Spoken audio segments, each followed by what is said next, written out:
Good morning.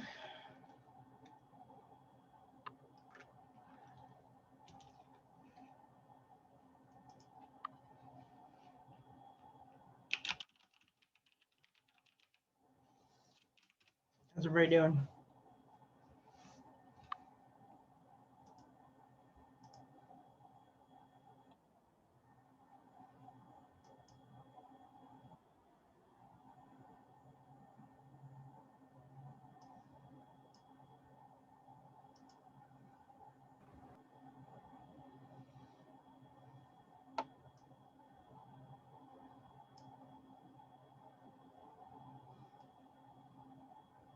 Not good, huh?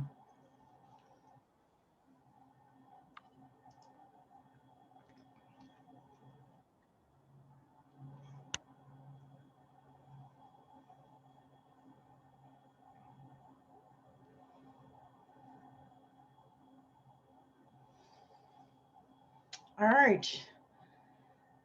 This week we've been discussing the next two stages of writing, right? Revising, where you flesh out your shitty first draft. You are aiming at showing us versus telling us. So don't just tell me you're good at your job. You show me how with examples, descriptions, and explanations of your thinking and philosophies, right? Yesterday we started to get into word choice. Choosing better words elevates your writing, takes it from bland and boring to specific and interesting. Okay? So we're talking about the editing stage where you have all your content about nailed down from after you revise it, and now you're making it interesting and fun to read, easy to read also.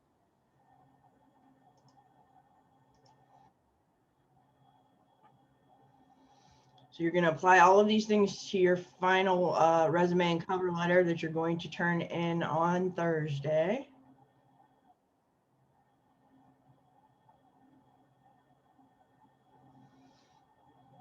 So you're going to be looking at your word choice, which we talked about yesterday. Today we're going to talk about sentence flow, some about punctuation that goes with the sentences.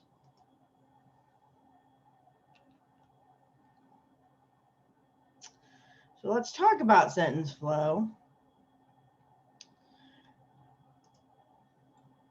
We're in here.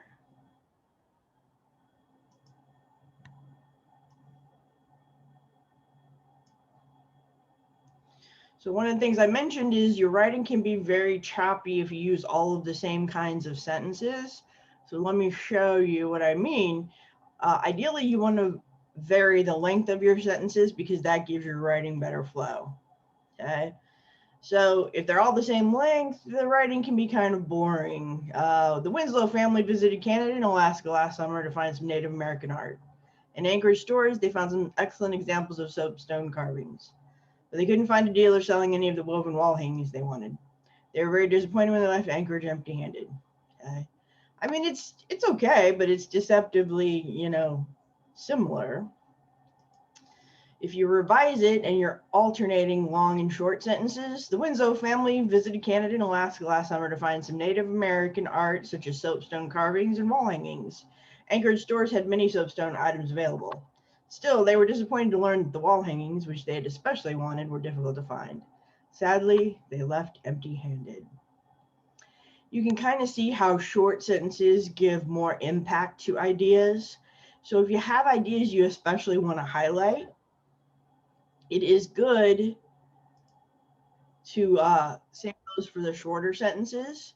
And saving that last idea, sadly, they left empty-handed. It gives it a nice impact at the end of that paragraph. Okay. We've got a clear topic sentence. They went to Canada to look for Native American art, right? Then they had some examples. They couldn't find anything. In the end, they left without anything. Okay, so another one. Many really good blues guitarists have all had the last name King. They've been named Freddie King and Albert King and B.B. King. The name King must make a bluesman a really good bluesman. The bluesmen named King have all been very talented and good guitar players. The claim that a name can make a guitarist good may not be that far-fetched. The There's a lot of repetition in that sentence. Another thing you can do is substitute pronouns for the nouns sometimes to vary your wording. So here's a more creative way of phrasing this. What makes a good blues man? Maybe, just maybe, it's all in a stately name. B.B. King, Freddie King, Albert King. It's no coincidence that they're the royalty of their genre. When their fingers dance like court jesters, their guitars gleam like scepters, and their voices bellow like regal trumpets, they seem almost like nobility. Hearing their music is like walking into the throne room. They really are kings. So in addition to varying the lengths of sentences, they're also adding some figurative language, dance like court jesters. Their guitars gleam like scepters. So they're carrying through the metaphor of royalty. Okay. Bellow like regal trumpets. And then again, they left that last idea for a short sentence to really emphasize it. So you can see how you can take it from kind of bland and repetitive to much more interesting. Remember, read as writers, steal good ideas, good formats. Okay. So one thing you can do also is vary your sentence openings. So we're going to get into sentence types. The biggest coincidence that day happened when David and I ended up sitting next to each other at the Super Bowl. So there's a lot of ways you can enter that sentence. Coincidentally, David and I ended up sitting right next to each other at the Super Bowl. Having a word before the main sentence is an introductory word or word group. You're always going to put a comma between it and the main sentence here. Okay. In an amazing coincidence, David and I ended up sitting next to each other. Same thing where this was one word. Now you have a group of words. In an amazing coincidence, it's not a full thought. It's a partial group of words. Okay. That's before the main idea that they're communicating in the sentence. Sitting next to David at the Super Bowl was a tremendous coincidence. So you get the idea. That way you can make different types of sentences no matter what idea is coming next. Any questions about that so far?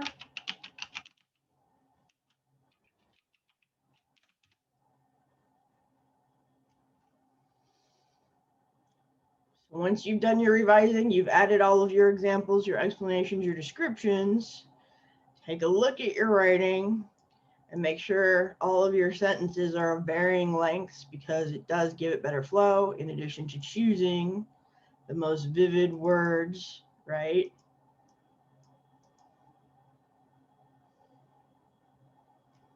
So let's look at some different sentence types.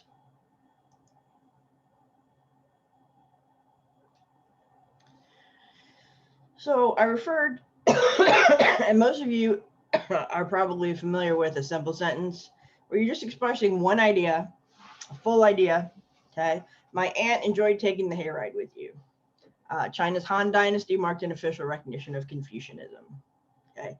Just one idea expressed clearly in a sentence. Nothing wrong with that. Can be great for emphasizing an idea. Okay.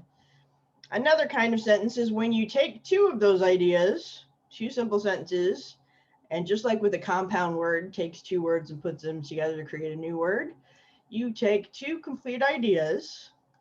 The clown frightened the little girl. She ran off screaming. Okay. And you connect those with what we call a fanboy. Fanboys are just connecting words.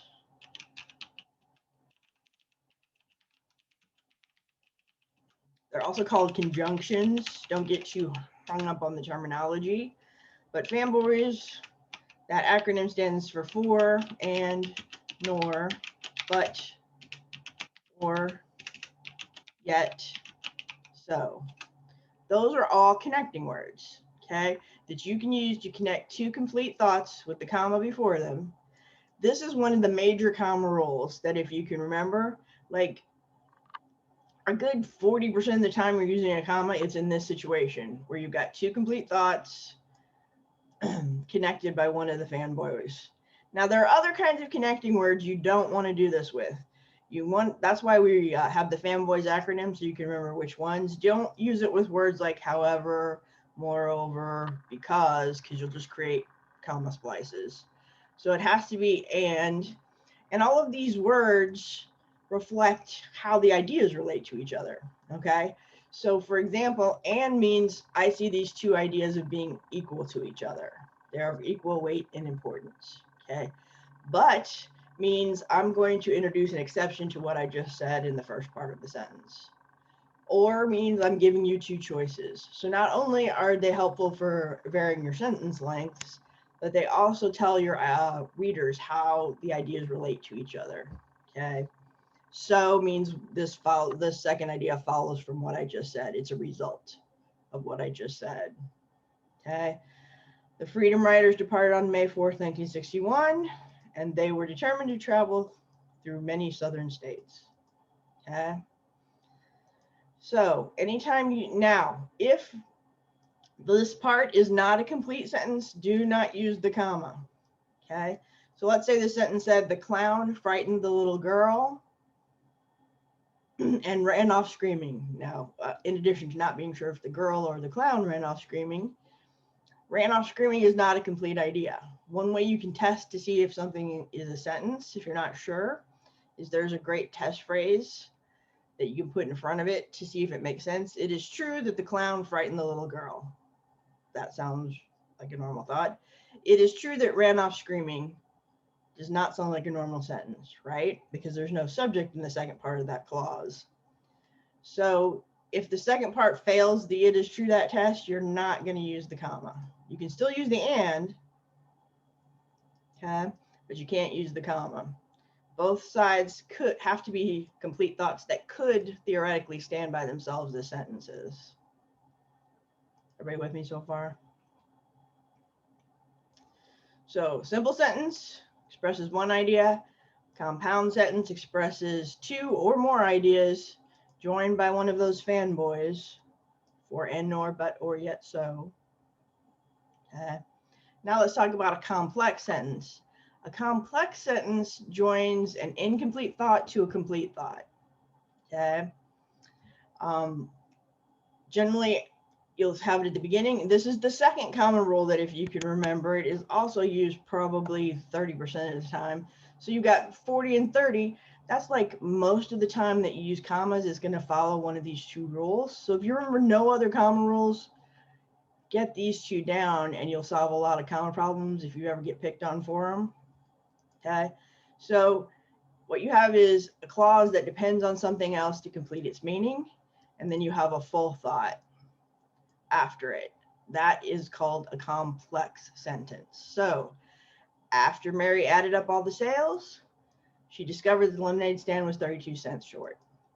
So this could stand by itself as a sentence. She discovered the lemonade stand was 32 cents short. The first part is sort of extra information about when it happened. It's added on, separated from the rest of the sentence with a comma, introductory word group rule. All right. Same thing. While all of his paintings are fascinating, Hieronymus Bosch's triptychs full of mayhem and madness are the real highlight of his art. So this could stand as a sentence by itself, but when you put a dependent clause in front of it, with a comma separating them, you have created a complex sentence. Okay. So simple, compound, complex. And then when you get really fancy, you can join all of those. So here is complex sentence with a compound sentence. It has basically multiple independent clauses along with at least one dependent clause. So Catch-22 is widely regarded as Joseph Heller's best novel.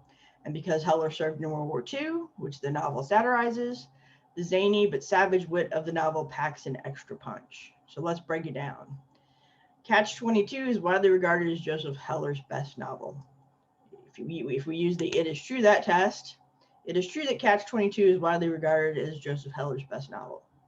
That's a complete thought, so we've got our complete thought there. Then we have a comma and a connecting word, one of the fanboys, okay? Because Heller served in World War II, which the novel satirizes, the zany but savage wit of the novel packs an extra punch, okay? So it is true that because Heller served in World War II, okay, that cannot stand by itself. It is true that which the novel satirizes. This whole thing, if you put it together by itself, could stand as a complete sentence. But here in the middle, it's got this clause, which the novel satirizes. Cannot stand by itself. Okay. If you took it out, you would still communicate the main idea of that sentence.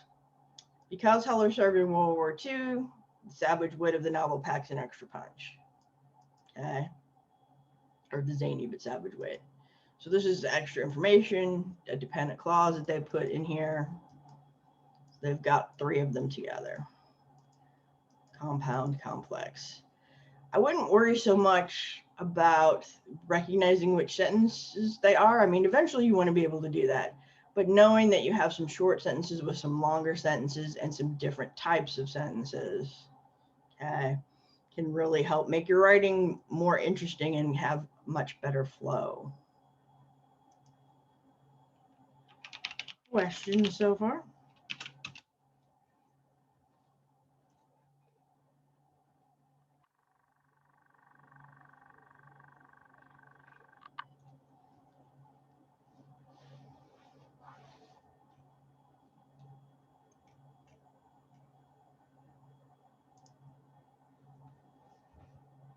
Everybody all right out there?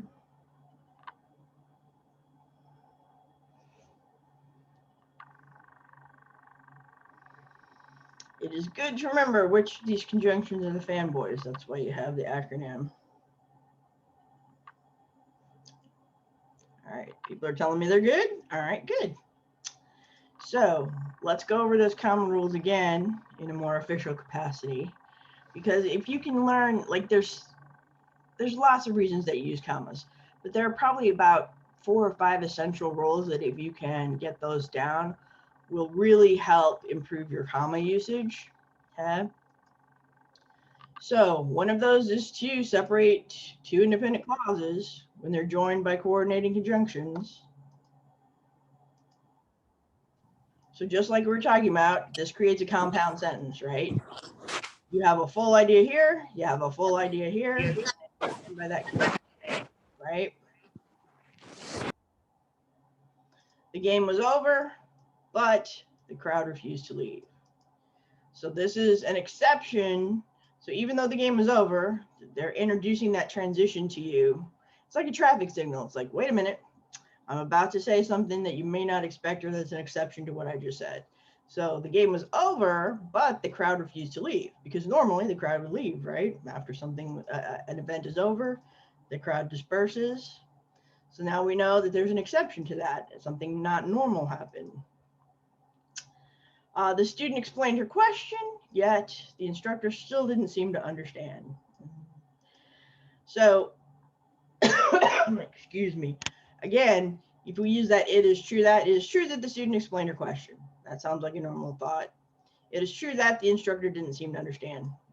Both sides pass, so you can use the comma and the connecting word. That's the Y in fanboy. Okay. Yesterday was her brother's birthday, so she took him out to dinner. So they introduced the idea here, and the so lets us know that this idea is a result of the first thought. The second action follows. Okay. So again, you're helping us see the relationship between the ideas, giving us a clue of how we should see things. This is one of the major times you use a comma. So like I said, you want to memorize this one. But both sides have to be full thoughts. If they're not, then you drop the comma. I don't want to give you comma problems you didn't already have. So don't just start slapping commas wherever you see a fanboy coming up.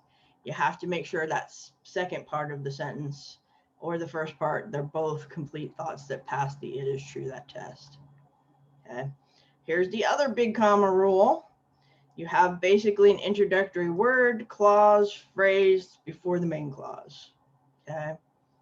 A clause is a group of words that express a thought. Okay. So while I was eating, the cat scratched at the door. This is the main sentence, right? It is true that the cat scratched at the door. Okay. So while I was eating is a dependent clause that depends on something else to complete it. You have to have the rest of the sentence, or it feels like we're left wanting more. Okay. What if we didn't have this comma here? Your reader's going to read this like, while I was eating the cat. Don't eat cats. They're not tasty. and they're cute. Okay. So commas are necessary for your audience to understand what you're saying. Because her alarm clock was broken, she was late for class. And a lot of times these phrases add information about time or situation, reason. Okay. If you are ill, you ought to see a doctor. When the snow stops falling, we'll shovel the driveway. So yeah, these are two really frequent uses of commas. I really recommend getting these two down as soon as possible, and I will be looking that you use them correctly in your cover letter. Okay. Now, if you reverse the order and you put the dependent clause at the end, don't use a comma. So instead of saying the cat scratched at the door, so while I was eating, the cat scratched at the door, if you reverse those two, you don't need the comma. Okay. So the cat scratched at the door while I was eating. The flow is fine if you don't have the comma in there.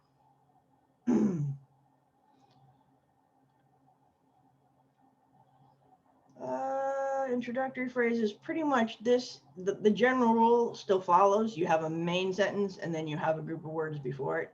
Having finished the test, he left the room. To get a seat, you better come early. And you can kind of hear that. I mean, I know some classes taught people to listen for the pause.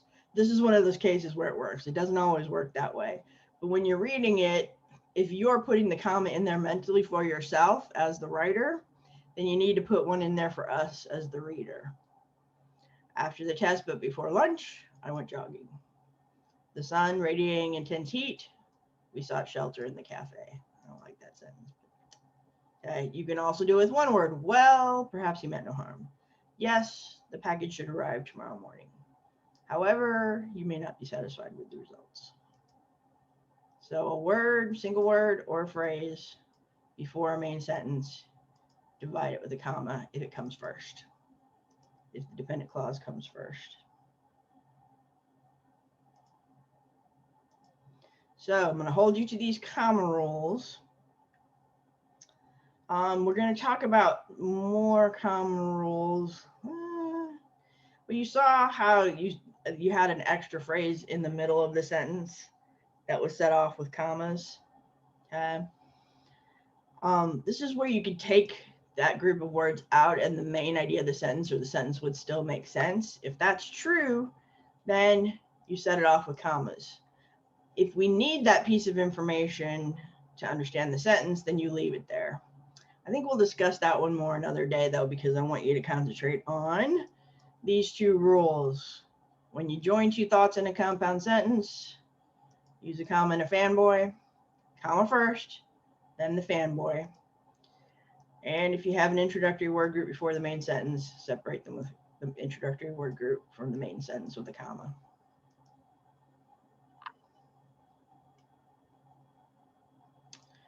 So let's watch this little infomercial on commas,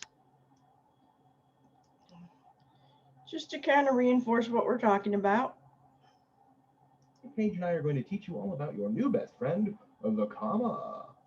It is a piece of punctuation that has many, many, many functions. And we're just going to broadly overview them today. The comma is an extremely powerful piece of punctuation. It can do a whole bunch of stuff. It's a really short little video. The most pertinent or important thing that the comma does. I would probably say that it is separating sentence elements. Okay. So that's like its broad superpower. Exactly. But it can also, but lots of stuff falls under that. Okay. So it's like it has laser vision, but it can not only use that laser vision to like boil water, but it can also cut through steel. Exactly. So this is like a superhero.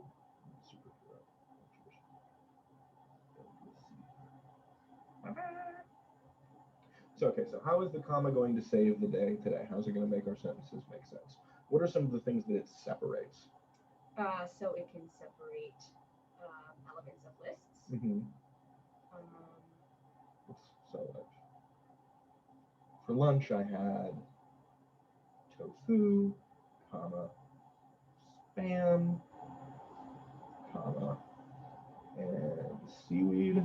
This is another very common use of the comma for list separation. So that's a way in which we can, so it's separating these elements of this list. Because commas can also separate dates. That's right. Dates and times. For example, here in the United States, National Blueberry Muffin Day is July 11th. And if we wanted to refer to a historical Blueberry Muffin Day, let's say July 11th, comma, 1981. Wow. That's Between the day and the muffin day year. ever. That I wish I could have been around. Yeah. Okay, so a comma can separate lists, and it can be used for dates, and we can also like set off things at the beginning of sentences. Like basically everything is great. Right. Introductory word, right? So the comma has like a bunch of different functions. It's like this super useful multi-tool. It's the superhero of a piece of punctuation. So we're not going to cover all of that in this video. The most important thing to remember about the comma is what it does is separate sentence elements. It can separate clauses. It can separate items in a list. It can separate dates. Usually when you're trying to make a separation within a sentence, you use a comma. So Paige, what are some things that commas can't do? That's a great question. So commas can't go at the end of a sentence. Okay, so I couldn't be like, I want to go swimming, comma, and that couldn't, like I couldn't end a sentence that way. Right. You need to say something after the comma. So this is no good. Or you have to keep going. Like, right. I want to go swimming, and then sailing. And end it with a period like that. Yes. Okay, so that would be fun. That's totally fine usage for a comma if it's in the middle of a sentence, but not at the end of a sentence. Right. Okay, so commas only go in the middle. Yeah. So They comma shouldn't have the comma separates there. stuff, which therefore means it has to be in between something. Right. There has to be something to the left and something to the right. Cool. All right. That's a comma. Yeah. Would you say? I think we have successfully met the comma. Cool. You can learn anything. David out. Paige. Hi. So if you remember that essential philosophy that they separate elements, it's kind of like they have a unit of thought, and you give your reader a chance to absorb that. It's like a little yield sign in there. They're like, pause a minute, absorb what I just said, and then I'll go on to give you some more information.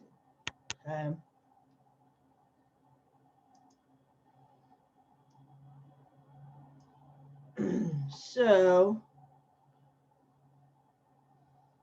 let's take a look. Again, commas after introductions. Now, you do have to be careful because sometimes using words like these to start sentences can create fragments. We'll get to those too. But if you have an introductory phrase to stay in shape before the competition, athletes must exercise every day, barking insistently, Smokey got to throw his ball for him. They're just going through the types of phrases. As long as you remember, however, that if you have a group of words before the main sentence, okay, you need a comma before it in the complete thought that the sentence is trying to communicate. You'll have the major idea that you need to have.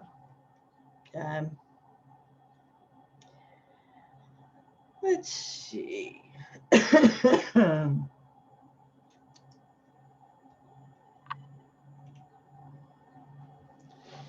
So let's look at a few exercises and see what you know about commas. Because you've already met the comma in your other classes, I know. So we'll do one together, and then I'll ask you guys about the rest of them. Okay. So add commas as needed in the sentences below. Okay. If you don't have to write the comma rule. If the sentence is correct, you just say it's correct. Okay. So he left the scene of the accident and tried to forget that it happened. So we've got a fanboy in there. So now what we need to do is test both sides to see if they're complete thoughts. It is true you left the scene of the accident. That's a complete thought, right? Makes sense if I put it is true that in front of it. It is true that tried to forget that it had happened. There's something missing there, right? So if this is a complete thought and this is not a complete thought, what do we do about the comma? Put your answer in the chat.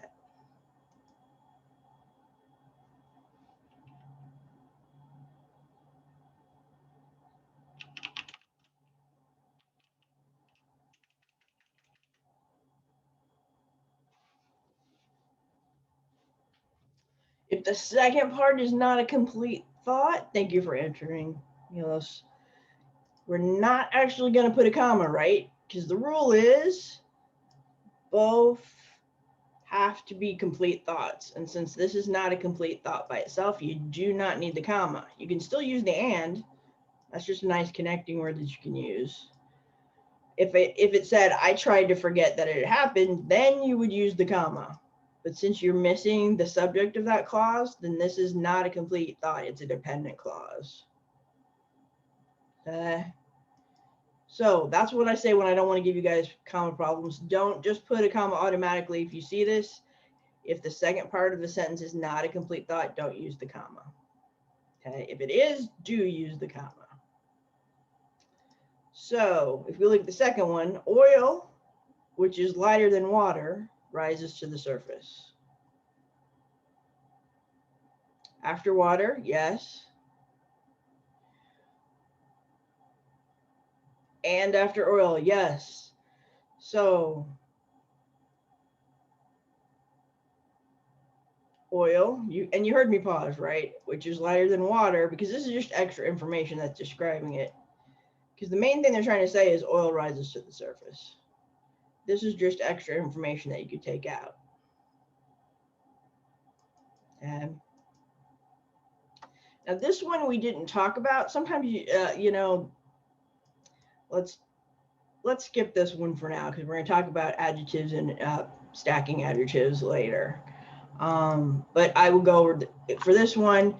You would have a comma in this sentence. Does anybody know where? I'll explain why if we.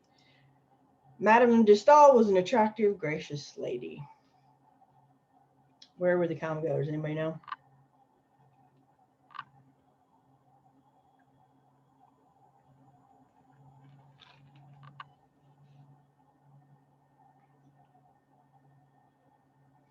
Yes, very good, Tristan. It goes after attractive because what you have are two adjectives in a row modifying lady.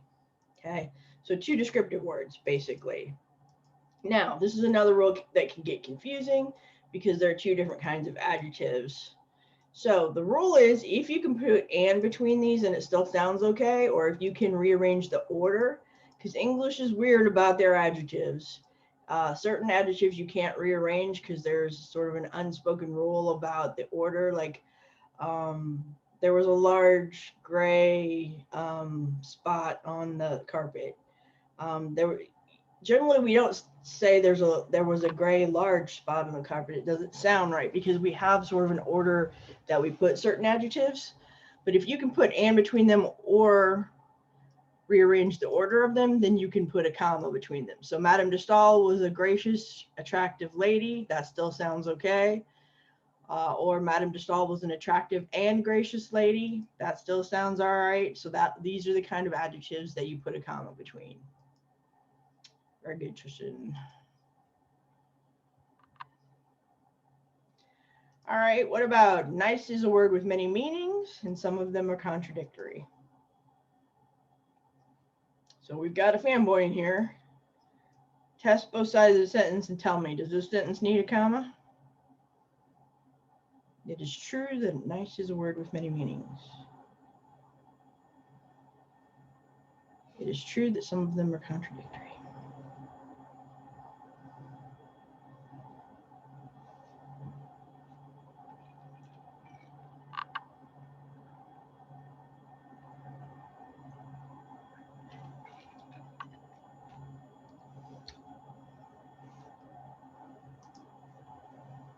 What do we think?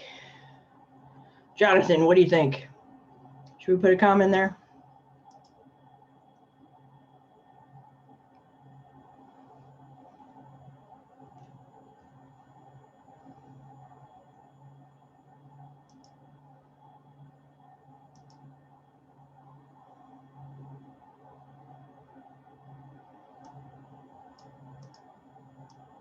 Somebody want to help Jonathan out?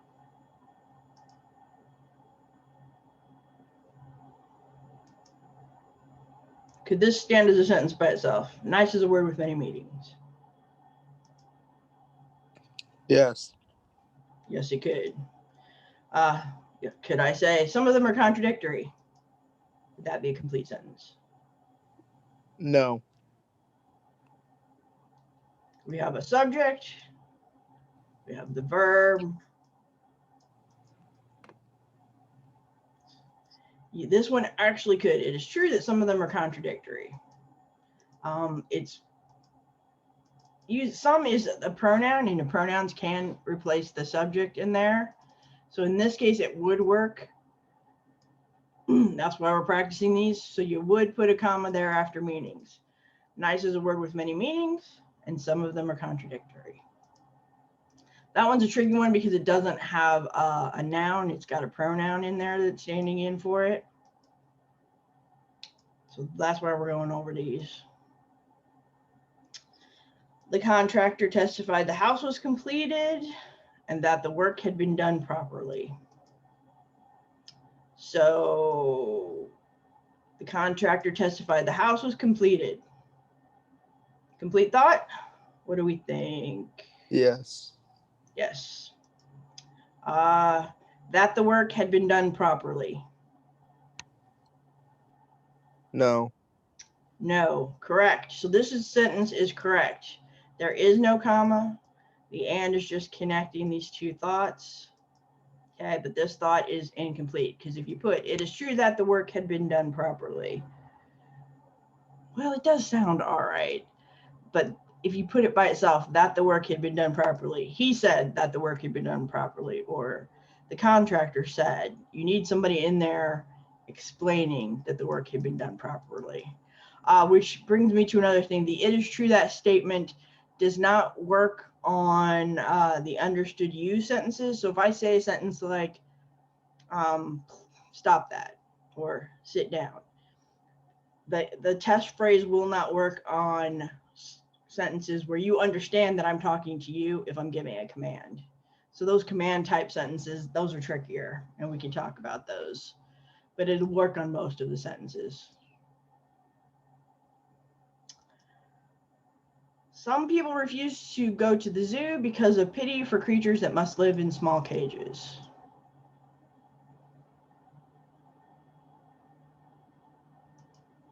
What do you guys think? Comma, no comma?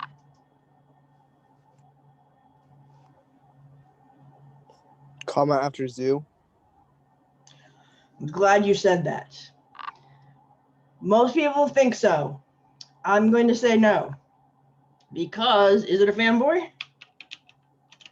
No, but can't you say because of pity for the creatures that must live in small cages, comma, some people refuse to go to the zoo? Yes. Like, can't you reverse that? Exactly. Very good. If you reversed it, you would absolutely put the comma there, right? Very good. You would have a complex sentence, right? But for the way it stands now, you don't need a comma? Right, because if the dependent clause comes second, you don't need the comma. And Okay. that is why we're going over those, because most people think that. So I'm so glad you said that. Okay. If you reverse the order, you would need the comma because this would be an incomplete word group that comes before the main sentence. But because it comes second, you don't use the comma.